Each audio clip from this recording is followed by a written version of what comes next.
L'argent rend-il fou? C'est la question que beaucoup de personnes pourraient se poser, surtout avec la situation actuelle. La star américaine du rap entre les mains de la police.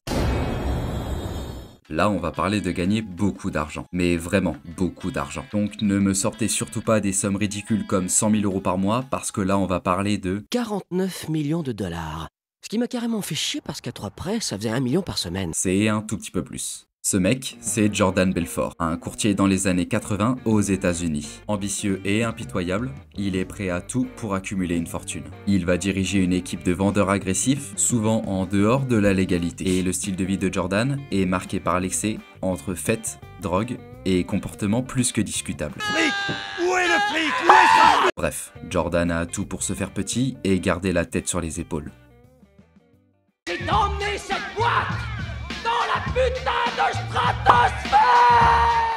Ok. Bon, le but de cette vidéo est quand même de savoir si l'argent rend fou. On va donc décortiquer certains moments du film, l'évolution de sa personnalité et utiliser d'autres exemples d'œuvres. Avant ça, Jordan Belfort a réellement existé. Bon bah du coup il s'appelle bien Jordan Belfort et c'est un ancien courtier en bourse américain. Il est célèbre pour avoir fondé la société Stratton Oakmont et il est impliqué dans diverses activités frauduleuses. Il a purgé une peine de prison avant de devenir conférencier et auteur. Aujourd'hui, il est connu pour ses livres et ses conférences sur la vente et la motivation. Il s'est bien rattrapé, on va dire. Pour commencer, pourquoi ne pas commencer par ses débuts justement?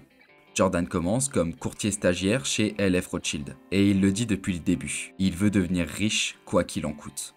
Je dis toujours. Que tu seras millionnaire. Même s'il doit arnaquer des petits investisseurs pour le devenir, puisqu'il apprend, par la tutelle de Mark Hanna, que le monde de Wall Street est régi par l'argent, les drogues et la manipulation. C'est que du vent. Tu sais ce que c'est que la finance? Oui, la finance, c'est vendre, acheter. Non, ça n'a rien à voir. C'est du vent, du bluff. Puis, lors de cette discussion au restaurant, survient un changement notable. Jordan, qui voulait devenir riche, tout en rendant les autres investisseurs riches, est maintenant prêt à jouer selon les règles douteuses du monde de Wall Street. Mais pas pour longtemps. En moins d'un mois, LF Rothschild, une institution depuis 1899, avait fermé ses portes. Cependant, Jordan est tellement motivé à devenir riche qu'il retrouve tout de suite un boulot. Et ce boulot va lui donner une idée. Cette idée? Non, elle doit être sûrement très honorable et pas du tout immorale. Je vendais de la merde à des merdeux en m'en mettant plein les poches. Bon, voilà. Bon, ça y est. Jordan commence à gagner pas mal d'argent. Même beaucoup d'argent. L'argent, tu te fais. J'en sais rien. 70 000 le mois dernier. Mais est-ce que ça le change?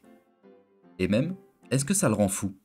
Eh bien oui, ça le change. Enfin, en soi, c'est un peu obligé. Quand il y a une très grosse somme d'argent qui arrive tous les mois alors qu'avant cette somme était inexistante, cela change forcément ton quotidien. Et donc ça te change par la même occasion, puisque tu n'as plus le même style de vie qu'avant. Jordan se met donc à se faire plaisir. Je possède un manoir, un jet privé, 6 voitures, 3 chevaux de course, 2 résidences secondaires et un yacht de 50 mètres. Logique. Mais il finit aussi par rentrer dans une spirale à vouloir gagner de plus en plus. Il optimise la qualité de ses appels pour encore mieux arnaquer ceux qui l'appellent justement, mais attention, petit regain de culpabilité peut-être. Si je leur apprenais à vendre à des gens fortunés, très fortunés. Lui et sa bande n'appellent plus des citoyens lambda, mais ils s'attaquent désormais aux personnes les plus riches. Toujours dans le but de pouvoir se faire encore plus d'argent, hein, puisque qui dit personnes plus riches dit qu'ils vont pouvoir investir plus. Et oui. Tu es bête ou quoi? Jordan prend donc plus confiance en lui. Il devient un leader, mais aussi un manipulateur. Maintenant vient la question de est-ce que ça le rend fou? Regardons la définition.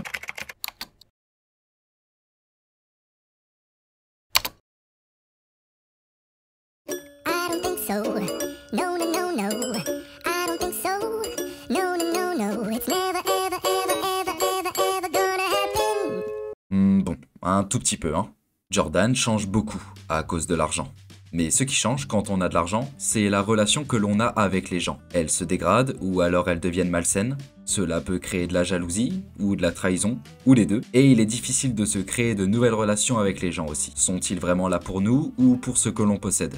Est-ce que l'argent a changé les relations avec Jordan et plus particulièrement avec sa fiancée? Et bien dire non serait vous mentir. Comment ça va ton couple? Bon, c'est pas le top, hein. C'est juste qu'elle a... Elle a pas le... Tu sais, cette petite odeur, ce petit truc qui te tire à fond, ben ce truc, ça finit par s'estomper. Le fait d'avoir de l'argent, et aussi d'être dans la mentalité de Wall Street, lui a permis d'aller voir des courtisanes, autrement dit des un nombre incalculable de fois. Pas bien, mais il trompe aussi sa copine avec une certaine Naomi. Salut, ravi de te rencontrer. Pas bien, c'est moins grave. Non mais, qui peut résister à ça aussi? En vrai, Margot Robbie, putain. Jordan et sa fiancée, c'est donc terminé. D'ailleurs, j'ai un autre exemple de film pour ce point. Le Fondateur, sorti en 2016. Ce film retrace l'histoire de la création de McDonald's. Ici, Ray veut plus d'argent. Et il a surtout ce désir de vouloir toujours plus. En termes d'ambition, je parle. Ce qui nuit à sa relation avec sa femme. Et c'est même lui qui décide de divorcer. Et en plus de ça, le petit coquin trahit ses associés. Voilà, je trouvais cet exemple plutôt parlant. Ray et Jordan se ressemblent. Ils ont une ambition démesurée et sont appâtés par l'argent. De surcroît, il y a une autre chose qui est intimement liée à l'argent. C'est le pouvoir. Et plus précisément, le pouvoir de pouvoir tout acheter. La qualité de l'argent, c'est de pouvoir tout acheter. Je vais être obligé de vous demander de partir. Ce n'est pas une question d'argent. Non, en fait... Je m'achète cet hôtel. Tu peux acheter du matériel, mais tu peux aussi acheter des gens, comme des policiers par exemple. J'ai dû appeler les flics pour les empêcher de tuer ce pauvre mec. Je leur avais donné chacun 1000 $ et leur avais dit ce que Nicolas avait fait. Et Jordan n'échappe pas à la règle. Plus le film avance et plus Jordan fait preuve de grandeur. Il succombe à l'appât du gain, même quand certains signes lui indiquent qu'il ferait mieux de s'arrêter. Comme par exemple le fait que le FBI cherche à le coincer. Voilà, j'ai reçu une assignation. Une assignation? Mais de quoi tu parles? Oui, du FBI. Ils veulent une copie du film de ton mariage. Putain, le FBI. Bon, là, normalement, toute personne censée se tire avec ses millions avant de se faire choper. Mais là... Vous savez quoi?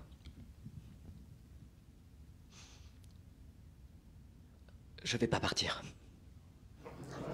Oh, toi, t'es dans la merde, toi! Il perd tout par avidité. On observe que Jordan devient quelqu'un de mauvais. Mais est-ce que ça ne serait pas juste enfoui en lui? Jordan devient complètement déconnecté de la réalité. L'argent devient son dieu et il commence à devenir complètement timbré.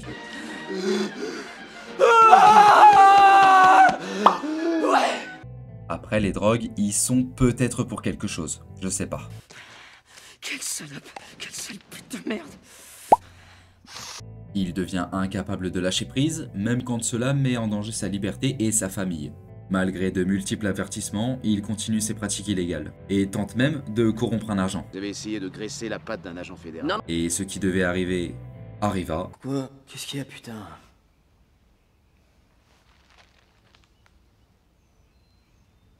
Vous allez en prison. Après son arrestation, il est contraint de trahir ses associés pour réduire sa peine de prison. Je les avais tous donnés. Et en échange, ils m'ont envoyé 3 ans dans un pénitencier que personne ne connaît au fin fond du Nevada. T'es un connard, toi. Jordan, autrefois invincible, est humilié et vulnérable. Sa chute est le résultat direct de son arrogance et de son incapacité à reconnaître ses limites. Après, est-ce que l'argent ne révélerait pas juste notre réelle nature? Mais encore, est-ce que cette réelle nature n'attendrait pas juste l'argent pour se dévoiler au grand jour? Et toute cette vidéo pour vous dire que l'argent ne transforme pas l'homme. Il agit seulement comme un miroir grossissant de sa véritable nature. Chez ceux qui ont un grand cœur généreux, il amplifie la bonté et le désir d'aider autrui, mais chez ceux qui cultivent l'avidité ou l'égoïsme, il révèle et exacerbe ses traits. L'argent n'est ni bon ni mauvais en soi, il est un outil, un amplificateur. Ce que nous faisons avec lui n'est que le reflet de qui nous sommes vraiment. Ainsi, loin de nous changer, il met en lumière ce que nous avons toujours été.